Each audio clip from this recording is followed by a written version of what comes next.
Hello everyone, welcome to my channel geography for you. आज हम बात करने वाले हैं प्राइमरी एक्टिविटीज़ या प्राथमिक क्रियाओं के पार्ट 2 के बारे में। पार्ट 1 में हम जो ऑलरेडी अभी तक पढ़ चुके हैं उसमें हमने पहले आर्थिक क्रियाएं क्या है ये समझने की कोशिश की। उसके बाद में हमने ये जानने का प्रयास किया कि कितनी प्रकार की आर्थिक क्रियाएं होती हैं, जिसमें से प्राथमिक क्रियाएं जो हैं उसको हम अब डिटेल में इस चैप्टर में पढ़ रहे हैं। प्राथमिक क्रियाओं में हमने बिल्कुल जब स्टार्टिंग करी तो हमने बात करी कि मनुष्य द्वारा की जाने वाली जो सबसे पहली आर्थिक गतिविधि थी वो थी खेत और भोजन संग्रहण। उसके बाद में पशुचारण। पशुचारण के भी हमने दो पार्ट समझे, एक जलवासी पशुचारण, दूसरा वाणिज्य पशुचारण। इसके बाद में हमने बात करी कृषि की कि कैसे कृषि की शुरुआत हुई, और कृषि की शुरुआत में हमने अगेन बात करी निर्वाह कृषि की। निर्वाह कृषि में भी दो डिविजन्स की हमने बात करी। जो पहला था वो था आदिकालीन कृषि, जिसको हम शिफ्टिंग कल्टीवेशन या स्थानांतरणशील कृषि भी कहते हैं। उसके बाद में हमने गहन निर्वाह कृषि की बात की, जिसमें दो तरह की खेती होती है, एक जिसमें चावल प्रधान फसल है और दूसरा जिसमें चावल के अलावा दूसरी फसलों को उगाया जाता है। इसके बाद में हमने रोपण कृषि या प्लांटेशन एग्रीकल्चर की बात करी। अब हम इससे आगे जो है नेक्स्ट अपने कृषि के फॉर्म्स के ऊपर बढ़ते हैं। हमारा जो नेक्स्ट टाइप है कृषि का उसको हम बोलते हैं विस्तृत वाणिज्य अनाज कृषि या एक्सटेंसिव कमर्शियल ग्रेन कल्टीवेशन। अगर आपको ध्यान हो तो हमने इससे पहले जब बात करी थी हमने इंटेंसिव या गहन कृषि की बात करी, तो ये बिल्कुल इंटेंसिव का उल्टा है। विस्तृत या एक्सटेंसिव, जैसे इंटेंसिव में हमारे जो खेत थे उसका आकार छोटा था, मगर विस्तृत शब्द ही अपने आप में बताता है कि यहाँ पर हमारे खेतों का आकार बहुत ज़्यादा बड़ा है, और बहुत बड़े आकार के खेत होने के कारण यहाँ पर हाथों से काम करना लगभग असंभव है। इसीलिए यहाँ पर हम बड़ी बड़ी मशीनों का इस्तेमाल करते हैं, और परिवार के अलावा भी हमें बहुत सारा जो श्रमिक है वो बाहर से भी लाना पड़ता है, जिनको हम हायर्ड लेबर बोलते हैं। बाहर से ला करके इन लोगों को हम अपने खेतों पर काम करने के लिए देते हैं। इस तरह की जो कृषि है वो कहाँ पर की जाती है, अगर हम विश्व की बात करें तो ये विकसित देशों का ही एक बहुत बड़ा फीचर है, और ये मध्य अक्षांशों के जो इंटीरियर पार्ट्स हैं या आंतरिक अर्धशुष्क क्षेत्र हैं। अर्धशुष्क क्षेत्र को हम अगर सिंपल भाषा में कहें तो ये घास के मैदान हैं। तो मध्य अक्षांशों के जो घास के मैदान हैं, भीतरी भाग जो है उनका, वहाँ पर हम ये विस्तृत वाणिज्य अनाज कृषि करते हैं। और इसमें उगाई जाने वाली जो हमारी फसलें हैं वो मुख्य तौर पर मक्का, जौ, राई इत्यादि हैं, और इसमें गेहूं की भी बहुत अधिक जगहों पर खेती की जाती है। गेहूं भी एक बहुत ही महत्वपूर्ण जो है फसल है यहाँ पर। खेतों का आकार बहुत बड़ा है, इसीलिए सभी काम यंत्रों द्वारा किया जाता है। प्रति एकड़ उत्पादन कम होता है परंतु प्रति व्यक्ति उत्पादन अधिक होता है। ये बिल्कुल उल्टा है गहन कृषि का। गहन कृषि में हमने ये जाना था कि प्रति एकड़ या प्रति इकाई हमारा उत्पादन बहुत ज़्यादा है पर प्रति कृषक कम है। तो यहाँ पर उल्टा हो जाता है, प्रति इकाई हमारा उत्पादन कम है, मगर फिर भी जब हम फाइनल आउटपुट देखेंगे तो वो बहुत ज़्यादा है इंटेंसिव कल्टीवेशन से। उसका कारण है यहाँ इन खेतों के बहुत बड़े आकार का होना, परंतु यहाँ पे प्रति व्यक्ति उत्पादन जो है वो अधिक होता है। घास के मैदानों में ही ये किया जाता है, और ये घास के मैदान जो हैं उत्तरी अमेरिका में इनको प्रेरी के नाम से जाना जाता है, यूरोप की तरफ स्टेपी के नाम से जाना जाता है, ऑस्ट्रेलिया की अगर हम बात करें तो इन्हें डाउन्स कहा जाता है। तो ये जो जो हमारे घास के मैदान हैं, क्योंकि यहाँ की जो मिट्टी है वो लगभग काफ़ी उपजाऊ है, और उसके साथ में ही हमें यहाँ पर क्योंकि ये विकसित देश हैं, इनके पास में सारी सुविधाएं उपलब्ध हैं एक साइंटिफिक एग्रीकल्चर की, तो बहुत ही उच्च स्तरीय कृषि की जाती है। और यहाँ से जो भी फसल उगाई जाती है वो ज़्यादातर एक्सपोर्ट करने के लिए या निर्यात करने के लिए ही उगाई जाती है। इसमें आप देख सकते हैं कि कितने बड़े बड़े हम यहाँ पर मशीनों का उपयोग कर रहे हैं। हार्वेस्टर्स इनको बोला जाता है, कंबाइंड हार्वेस्टर्स हैं, और यहाँ पे खेतों पर ही जो है वो अनाज को स्टोर करने का भी प्रबंध होता है, जिससे जो भी हम यूज़ कर रहे हैं, जैसे अभी अगर भारत जैसे देश में बहुत अच्छी फसल हो जाए तो भी किसान परेशान हो जाता है, क्योंकि उसके पास में फसल को स्टोर करने की जगह नहीं है। मगर यहाँ पर फसल को स्टोर करने की पर्याप्त जगह होती है, इसीलिए किसान को कभी भी अधिक फसल होने से नुकसान नहीं उठाना पड़ता। अगर हम इसके क्षेत्रों की बात करें तो ये देखिए नॉर्दर्न अमेरिका में ये प्रेरीज का हिस्सा है। और यहाँ पर आपको ये जान लेना भी ज़रूरी है कि इसको हम व्हीट बाउल ऑफ वर्ल्ड भी कहते हैं। मतलब यहाँ पर गेहूं का बहुत अधिक उत्पादन होता है, विश्व में सबसे अधिक गेहूं का उत्पादन प्रेरीज से ही होता है, तो इसीलिए हम इसको व्हीट बाउल ऑफ वर्ल्ड भी बोलते हैं। इसी तरह यहाँ पर यूरोपियन और एशिया के कुछ पार्ट में स्टेपी, यहाँ पे पैम्पर्स, वेल्स और इधर कैंटरबरी प्लेन्स है, इनको डाउन्स भी बोलते हैं। तो यहाँ पर हमारा जो है विस्तृत कृषि जो है यहाँ पर वाणिज्य कृषि की जाती है। शब्दों को तोड़ तोड़ के समझने की कोशिश करेंगे तो आपको कुछ भी रटने की ज़रूरत नहीं पड़ेगी। विस्तृत मतलब बहुत बड़ा आकार, वाणिज्य मतलब बेचने के लिए किया जा रहा है, तो अगर आपको कोई चीज़ बेचनी है तो उसकी क्वालिटी बहुत अच्छी होनी चाहिए। विस्तृत है तो मशीनों का उपयोग बहुत होना चाहिए। तो लॉजिकली समझेंगे तो बहुत इजीली आपको ये सब याद हो जाएगा। नेक्स्ट हम चलते हैं मिश्रित कृषि या मिक्स्ड फार्मिंग की ओर। जैसे कि शब्द बता रहा है मिक्स्ड या मिश्रित, तो यहाँ पर हम दो काम इकट्ठे कर रहे हैं, पशुपालन भी कर रहे हैं और साथ में हम यहाँ पे कृषि भी कर रहे हैं। क्योंकि ये अगेन ये विकसित देशों में हो रहा है, तो विकसित देशों में जो भी तरह की कृषि होगी उसमें आप ये चीज़ मान करके चलिए कि मशीनों का उपयोग बहुत अधिक होगा, बहुत ही साइंटिफिक तरीके से या वैज्ञानिक तरीके से किया जाएगा, और यहाँ पर जो है आउटपुट या उत्पाद हमारा बहुत अधिक मात्रा में हमें मिलेगा। तो ये विकसित देशों में की जाती है। मध्यम आकार के खेत होते हैं, जितने हमारे जब हमने वाणिज्य पशुपालन की बात करी उससे थोड़े कम आकार के खेत हैं यहाँ पर, वाणिज्य पशुपालन के आकार से भी और विस्तृत कृषि के आकार से भी। फसल उत्पादन और पशुपालन दोनों को महत्व दिया जाता है। मृदा को उपजाऊ बनाकर रखने के लिए शस्यवर्धन और अंतः कृषि मतलब इंटरक्रॉपिंग और क्रॉप रोटेशन। क्रॉप रोटेशन या शस्यवर्धन का मतलब है जैसे आपने एक बार गेहूं उगाया तो अगली बार ऐसी फसल उगाएंगे जो कि उन सारे न्यूट्रिएंट्स को सॉइल में वापस डाल सके जो गेहूं ने एब्जॉर्ब कर लिए। जैसे कि गेहूं अधिक जो है नाइट्रोजन यूज करता है, तो उसके बाद में अगर हम चना की खेती करेंगे तो वापस सारे न्यूट्रिएंट्स जो है वो मिल जाएंगे मृदा को। इसी तरह अंतः कृषि मतलब एक लाइन में आपने एक फसल उगाई, दूसरी में दूसरी फसल उगाई, इस तरह से जो हमारी मृदा है उसका उपजाऊपन खत्म नहीं होता, बना रहता है। तो इस तरह की कृषि यहाँ पर की जाती है। साथ में ही पशुओं का चारा भी यहाँ पर उगाया जाता है। अत्यधिक निवेश की आवश्यकता होती है क्योंकि आप दोनों ही काम कर रहे हैं, आप पशुपालन भी कर रहे हैं और आप खेती भी कर रहे हैं। और पशुपालन में आप बहुत ज़्यादा ब्रीड का ध्यान रख रहे हैं, पशुओं के स्वास्थ्य का ध्यान रख रहे हैं, तो और जो भी सामान आप उनका उत्पाद जो भी यूज़ कर रहे हैं उसको बहुत अच्छे से पैक करके दूसरी जगहों पर बेचा जा रहा है। तो इसके लिए बहुत ज़्यादा पूंजी निवेश चाहिए। जितनी हमारी मशीनरी आ रही है, जो बिल्डिंग बन रही है, केमिकल फर्टिलाइज़र लग रहे हैं, इन सब में बहुत अधिक पूंजी लगती है। श्रमिक भी हमें यहाँ प्रशिक्षित चाहिए क्योंकि यहाँ पर जैसे मैंने आपको बताया कि क्वालिटी बहुत अच्छी रखनी है सामान की, तो उसके लिए हमें प्रशिक्षित श्रमिकों की आवश्यकता पड़ती है। और इसीलिए ये जो है ये अगेन हम रिपीट कर रहे हैं, कौन से देशों का फीचर है, विकसित देशों का फीचर है। अगर हम एरिया की बात करें तो यहाँ पर देख सकते हैं आप उत्तर अमेरिका का जो टूवर्ड्स ईस्टर्न पार्ट जो है वो यहाँ पर प्रेरीज का ईस्टर्न पार्ट आप इसको मान सकते हैं।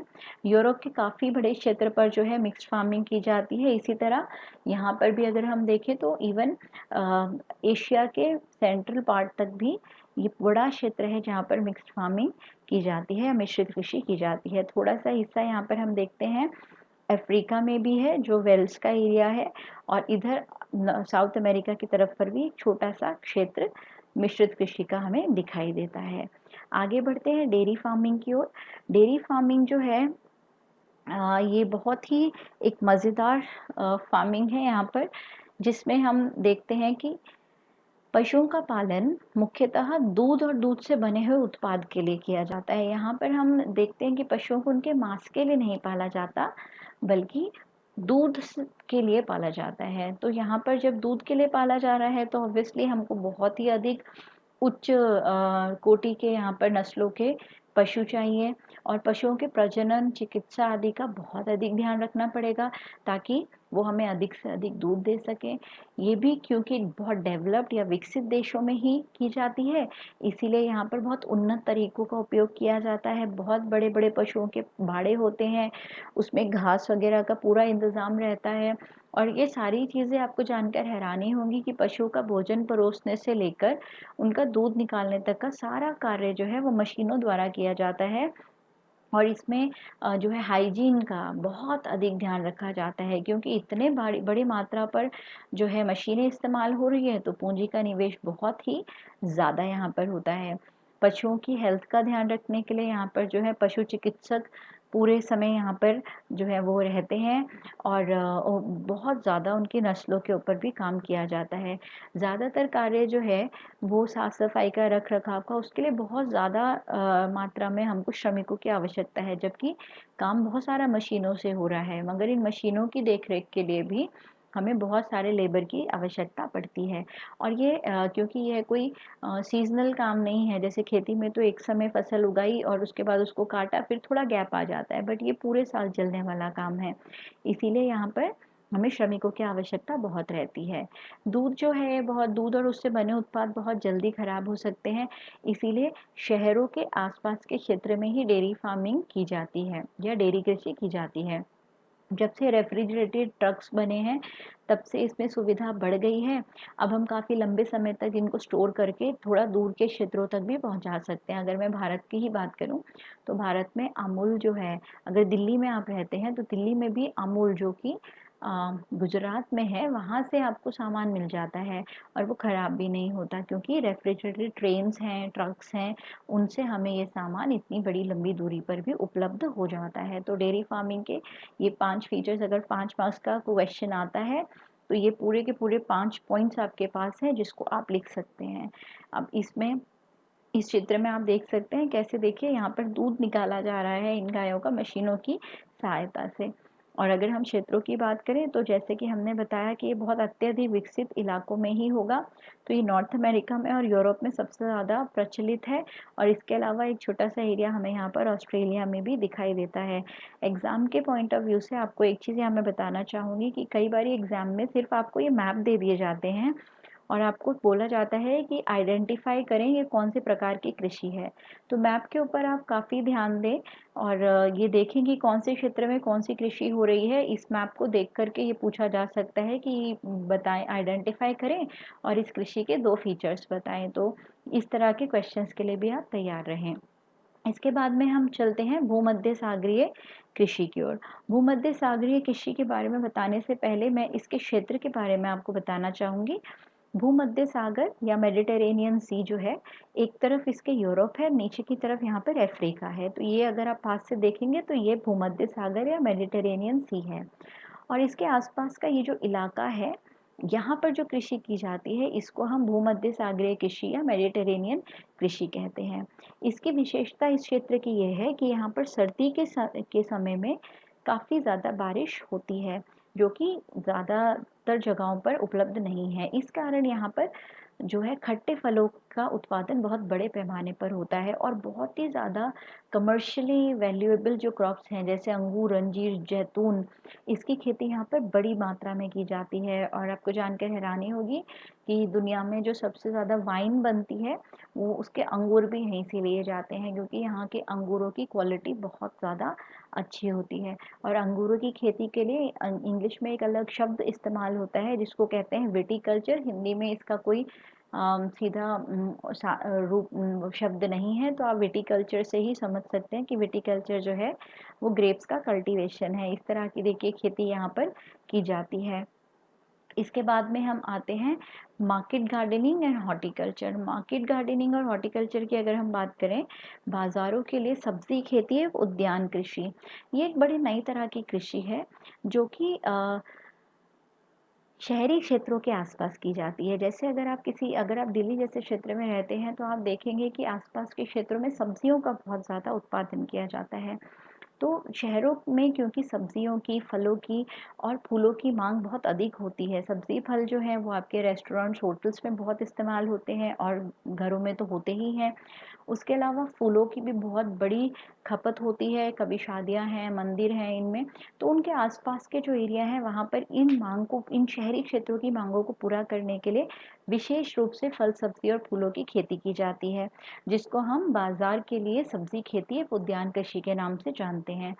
यहाँ पर खेत बहुत बड़े नहीं होते क्योंकि आप शहरी क्षेत्र के पास है, ज़मीन महंगी है, तो खेतों का आकार बहुत बड़ा नहीं होता, मगर बहुत ज़्यादा आधुनिक तरीके से यहाँ पर कृषि की जाती है। सिंचाई की सुविधा रखी जाती है, उर्वरक का बहुत ध्यान दिया जाता है, कीटनाशक आदि का प्रयोग किया जाता है, बहुत ही अच्छी किस्म के बीज अपनाए जाते हैं, यूज़ किए जाते हैं, और ये श्रम प्रधान है क्योंकि आप जब फलों की, फूलों की और सब्जियों की खेती कर रहे हैं तो मशीनों से ज़्यादा आपको काम हाथों से करना पड़ता है, तो इसीलिए एक श्रम प्रधान कृषि है।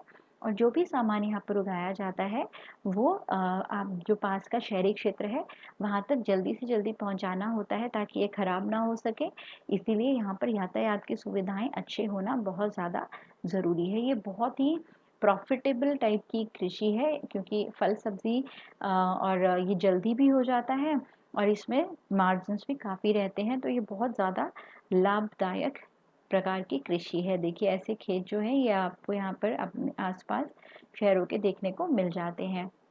इसी के अंतर्गत एक स्पेशलाइज्ड टाइप की खेती है जिसको हम कहते हैं ट्रक कृषि एवं कारखाना कृषि। ट्रकों के ऊपर हम कृषि नहीं करेंगे, ध्यान रखिएगा। यहाँ पर ट्रक कृषि से हमारा तात्पर्य है कि ऐसी दूरी पर हम खेती कर रहे हैं जिससे रातों रात जो है जो सामान उगाया गया है वो शहरों तक पहुँचाया जा सके, मतलब दूरी इतनी रहेगी फार्म में और मार्केट में जिसको हम ट्रक से कम समय में पूरा कर सकें, तो इसको हम ट्रक कृषि कहते हैं। और इसमें ज़्यादातर हम वो सब्जियां उगाते हैं जिसकी मांग शहरी क्षेत्र में सबसे ज़्यादा है, तो यहाँ पर मेनली सब्जियों का ही उत्पादन होता है और इसकी मांग शहरी क्षेत्र में ज़्यादा होती है। अगर जो शहरी क्षेत्र की मांग होगी उसके अकॉर्डिंगली जो किसान है वो अपनी फसलों को बदल लेता है। इसी के साथ साथ एक और शब्द है यहाँ पर कारखाना कृषि। कारखाना कृषि बेसिकली पशुधन पालन के ऊपर है, मगर यहाँ पर जो पशुधन पालन है ये पीछे जितने तरह के पशु पालन की हमने बात करी उससे भिन्न है। यहाँ पर उन सारे पशुओं का पालन किया जाता है जिनसे बनी वस्तुएं या जिनके मांस की जो है ज़्यादा डिमांड शहरी क्षेत्र में है, और इसमें जो बाड़े हैं उनमें कारखानों में तैयार जो खाना है, जैसे आपने अगर कुत्तों के लिए जो फूड आता है डॉग फूड जिसको पेडिग्री कहते हैं वो कारखानों में तैयार होता है, वो सीधा हम खेतों से तोड़ करके नहीं ला रहे हैं। तो इस तरह कारखानों में जो तैयार पैक्ड फूड होता है उसके ऊपर इन पशुओं का पालन होता है और इनको इन बाड़ों में पाला जाता है। यहाँ पर बहुत ज़्यादा इनको बीमारियों से बचाने की व्यवस्था की जाती है और उच्च नस्ल के जानवरों को यहाँ पे रखा जाता है, दूध के लिए, अंडों के लिए, मीट के लिए, मांस के लिए इनका पालन किया जाता है। सारे वैज्ञानिक विधियों का उपयोग किया जाता है ताकि ज़्यादा से ज़्यादा जो है वो प्रॉफिट किया जा सके। यहाँ पर एक चीज़ मैं दोबारा से आपको बताना चाहूँगी कि बाज़ारों के लिए सब्जी खेती है वो उद्यान कृषि इसका ही एक पार्ट है ट्रक कृषि या कारखाना कृषि। अब यहाँ पर ये चित्र है, जैसे देखिए ट्रक में सामान भर के एक ही रात की दूरी में इसको शहरों तक पहुँचाया जाता है। इस तरह से मुर्गी के फार्म बनाए जाते हैं जिसको हम कारखाना कृषि भी कहते हैं। इसके बाद में अभी तक हमने बात करी जो कृषि के टाइप्स के बारे में बात करी, वो कौन सी फसल उगा रहे हैं, क्या तकनीकें हम अपना रहे हैं उसके ऊपर निर्भर करता है।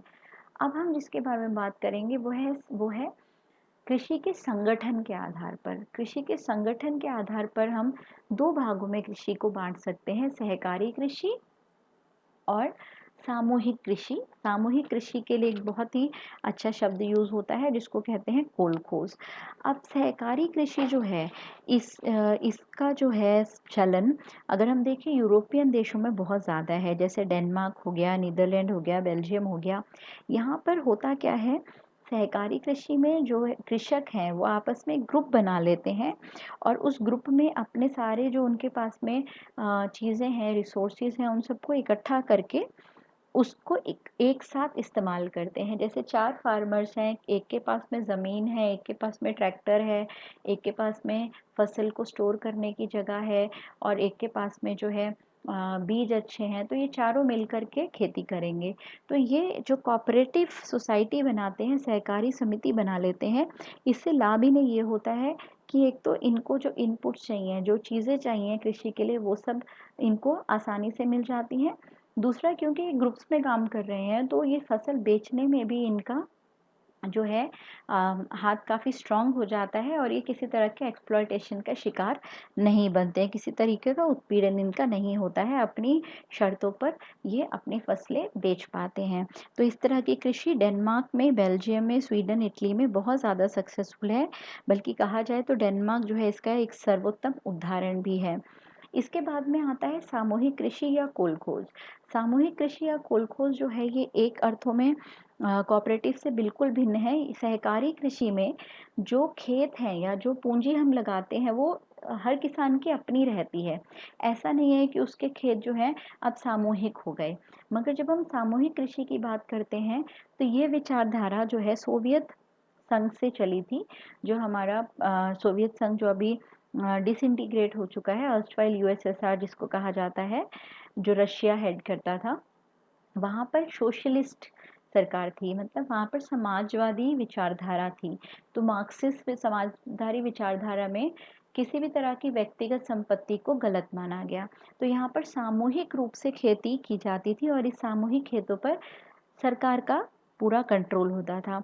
तो जो भी यहाँ पर कृषि होगी उसमें सरकार जितना चाहेगी उतना अपने लोगों को उसमें से हिस्सा देगी। तो ये जो है ये ज़्यादा अब प्रैक्टिस में नहीं है, मगर इस पर एक एग्जाम में क्वेश्चन ज़रूर आ सकता है आपका इन दोनों में डिफरेंस के ऊपर। और कोलखोज शब्द पर 1 मार्क्स का क्वेश्चन भी आ सकता है। तो कोलखोज शब्द और कुछ भी नहीं है, ये सामूहिक खेतों को दिया जाने वाला एक नाम है। तो यहाँ पर सरकार का कंट्रोल होता है, यहाँ पे जो है कृषक अपने आप ग्रुप्स बना करके खेती करते हैं। अब इसके बाद में हम चलते हैं दूसरी प्राइमरी एक्टिविटी या प्राथमिक क्रिया की ओर, जिसको कहा जाता है खनन। खनन का मतलब है पृथ्वी की सतह से जो हम खनिज निकालते हैं, जैसे कि आयरन हो गया, डायमंड हो गया, कोयला हो गया, ये सब कुछ हम पृथ्वी की सतह से ही प्राप्त करते हैं। और पृथ्वी की सतह से जब हम कोई चीज़ निकालेंगे तो 2 चीज़ों के ऊपर ये निर्भर करेगा कि वो हमारे लिए लाभप्रद है या नहीं है। पहला होता है भौतिक कारक। भौतिक कारक में हम देखेंगे कि जो हम चीज़ निकालना चाहते हैं वो कितनी क्वांटिटी में है, उसकी क्वालिटी क्या है, ये सब कुछ ध्यान में रखा जाएगा। आर्थिक कारक कि जैसे हीरे की डिमांड ज़्यादा है या लोहे की डिमांड ज़्यादा है, किस चीज़ की डिमांड ज़्यादा है, उसके आर्थिक फ़ायदा हमें उससे कितना मिलने वाला है। तो भौतिक और आर्थिक दोनों कारकों को ध्यान में रख करके हम डिसाइड करते हैं कि कहाँ पे माइंस बनानी है या कहाँ पे खान बनानी है जहाँ पे खनन का कार्य किया जाए। हम यहाँ पर देखते हैं कि पृथ्वी की सतह से, जैसे कि हमने अभी बात करी कि हम अगर कोई भी खनिज निकाल रहे हैं तो वो 2 चीज़ों के ऊपर निर्भर करेगा। भौतिक कारक मतलब जो भी पदार्थ निकालना चाहते हैं उसकी क्वालिटी कितना उस आकार में है, कितनी गहराई में है, ये सब कुछ बातें हमें ध्यान में रखनी पड़ेंगी। इसी तरह से हमें आर्थिक कारकों का भी ध्यान रखना पड़ेगा कि हमें उसका खनन करने में जितना पैसा लग रहा है उससे ज़्यादा कम से कम हम उसे जब इस्तेमाल में लाएं, जब बेचें तो उससे अधिक हमें प्राप्त हो। तो भौतिक और आर्थिक दोनों कारकों को ध्यान में रख करके ही कहीं पर भी खान या खनन का कार्य शुरू किया जाएगा। अब यहाँ पर इन्हीं 2 कारकों को थोड़ा डिटेल में यहाँ पर समझाया गया है कि भौतिक कारक जैसे खनिज निक्षेपों का आकार, श्रेणी एवं उपस्थिति की अवस्था। उपस्थिति में अभी हम समझेंगे कि इसका क्या अर्थ है। आर्थिक कारक जैसे मांग, तकनीकी ज्ञान, अवरचना के विकास। अगर हमारे पास में तकनीक ही नहीं है, उस अधिक गहराई में हमें मिल रहा है कोई खनिज तो हम उसको निकालेंगे नहीं। इसी तरह अगर यातायात की सुविधाएं उपलब्ध नहीं हैं तो भी हमें उसको निकालने में फ़ायदा नहीं है। तो ये दोनों कारक डिसाइड करेंगे कि हमें खनन करना है या नहीं करना है। हमारा पहला जो रूप है खनन का, उसको हम बोलते हैं धरातलीय खनन। धरातलीय खनन में जो भी हम निक्षेप हैं हमारे, वो ज़मीन के काफ़ी पास में पाए जाते हैं, तो इसीलिए हमें बहुत गहरे कोई गड्ढे खोदने की ज़रूरत नहीं है। इस तरह का एक बड़े आकार का हम गड्ढा बनाते हैं जिसमें ब्लास्टिंग की जाती है, धीरे धीरे धीरे एक एक परत दर परत उसको तोड़ा जाता है और यहीं से उसको क्रश करके इकट्ठा करके फिर आगे ट्रांसपोर्ट कर दिया जाता है। देखिए जैसे आप यहाँ पर सब में देख रहे हैं, कोयले की कई खानें हमें ऐसी आकार में मिलती हैं। इसको ओपन पिट माइनिंग या सरफेस माइनिंग भी बोला जाता है। एक बड़ा सा गड्ढा खोद करके हम जो भी अपना खनिज है उसको निकालते हैं। बट ज़रूरी नहीं है कि हर बारी खनिज इतनी पास ही उपलब्ध हो। कई बारी खनिज बहुत ज़्यादा गहराई में भी पाए जाते हैं। तो इस तरह के खनिजों के लिए हमें भूमिगत खनन जो है वो इस्तेमाल करना पड़ता है। अब भूमिगत खनन जो है उसमें हम क्या करते हैं, एक वर्टिकल पहले यहाँ पर एक गैलरी टाइप बनाते हैं वर्टिकल, जिससे हम खनिज तक नीचे पहुँचे। फिर यहाँ पर हम कई सारी हॉरिजॉन्टल गैलरीज बनाते हैं, इस तरह की कई सारी गैलरीज बनाते हैं। और फिर यहाँ पर हम मशीनों की सहायता से जो भी खनिज है उसको निकाल करके वापस यहाँ लिफ्ट से ऊपर भेजते हैं, और फिर यहाँ से जहाँ पर भी हमें साफ सफाई के लिए वो चाहिए भेजना है उसको भेजा जाता है। जैसे कि आप दोनों में देख सकते हैं, देखिए धरातलीय में क्योंकि यहाँ ओपन में ही आपको खुदाई करनी है, तो इसीलिए यहाँ पर जो है सुरक्षा के इंतज़ाम इतने कड़े कर रखने की ज़रूरत नहीं है। इसीलिए यहाँ पर जो हमारी इन्वेस्टमेंट है वो काफ़ी कम होती है। ये एक सस्ती विधि है। मगर अगर हम दूसरी ओर यहाँ पर बात करें भूमिगत या कूपिक खनन खनन की, तो यहाँ पर बहुत नीचे आप ज़मीन के गड्ढा बना करके जा रहे हैं, तो सुरक्षा के साधन बहुत ज़्यादा चाहिए, मशीनें बहुत ज़्यादा हाई क्वालिटी की होनी चाहिए, और दुर्घटना के भी यहाँ पर जो है संभावनाएं बहुत ज़्यादा रहती हैं। धरती के नीचे कई बारी ऐसे देखिए, जैसे ये केव है, इसकी छत ढह जाती है, कभी खानों में पानी भर जाता है। तो इसीलिए यहाँ पर जो है ये महंगा है, और इसमें सुरक्षा के इंतज़ाम भी बहुत ज़्यादा करने पड़ते हैं। तो इसी के साथ हमारा ये जो है चैप्टर ये ख़त्म होता है। ये इसके आप कुछ पिक्चर्स जो हैं वो देख सकते हैं। एक बारी फटाफट से सम अप करेंगे कि हमने पूरे चैप्टर में पढ़ा क्या है।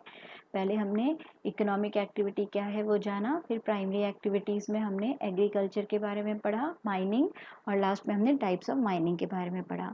ये हमारे बोर्ड के इम्पॉर्टेंट क्वेश्चंस हैं जो इस चैप्टर से पूछे गए हैं, और इनको आप ध्यान से देख सकते हैं। इनको ज़रूर तैयार करिए, ये आपको हेल्प करेंगे।